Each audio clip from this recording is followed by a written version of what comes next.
ইলিশ মাছ তো অনেকভাবে খেয়েছেন, কিন্তু কচুরমুখী দিয়ে খেতে কিন্তু আরও টেস্ট লাগে। আর কিভাবে কচুরমুখী দিয়ে রানলে বেশি ভালো লাগে সেটা দেখাতে নিয়ে চলে আসলাম। এর আগের ভিডিওগুলোতে আমি দেখিয়েছি মাছ কিভাবে ভাজলে একদম ভাঙে না তা দেখাইছি। পরিমাণ মতন সয়াবিন তেল নিয়ে নিয়েছি এবং নিয়ে নিয়েছি সামান্য জিরা, তেজপাতা আর কাঁচামরিচ। ওইগুলা নাড়াচাড়া করে একটু ভেজে নিয়েছি। ভাজার পরে কচুরমুখীটা দিয়ে নিচ্ছি।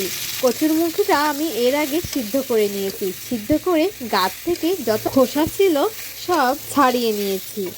কচুরমুখীটা দিয়ে এখন কষিয়ে নিতে হবে। কষানো যত ভালো হবে ততই কিন্তু খাওয়ার স্বাদ দুর্দান্ত হবে। আর ইলিশ মাছ খাবারের তালিকায় সবসময় থাকলে খাবার সবসময় ভালো লাগে। কষানো হয়ে গেছে, পরিমাণ মতন জল নিয়ে নিয়েছি, কারণ এই জলের থেকেই কিন্তু ঝোল হবে। একটু নাড়াচাড়া করে নিচ্ছি। এই দেখুন টকবক করে ফুটেও গেল। 10 থেকে 15 মিনিট মতন ফুটিয়ে নিচ্ছি। ফুটানোর শেষে নিয়ে নিচ্ছি মাছগুলা।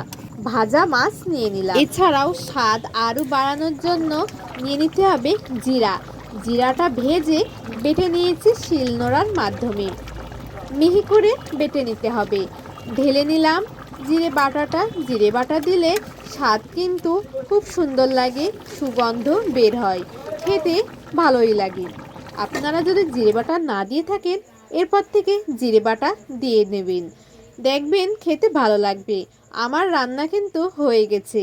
কার কেমন লেগেছে আমার এই ভিডিওটা অবশ্যই জানাবেন এবং ভিডিও দেখার শেষে লাইক, কমেন্ট, শেয়ার করবেন। আজকের মতন এই পর্যন্তই, টাটা।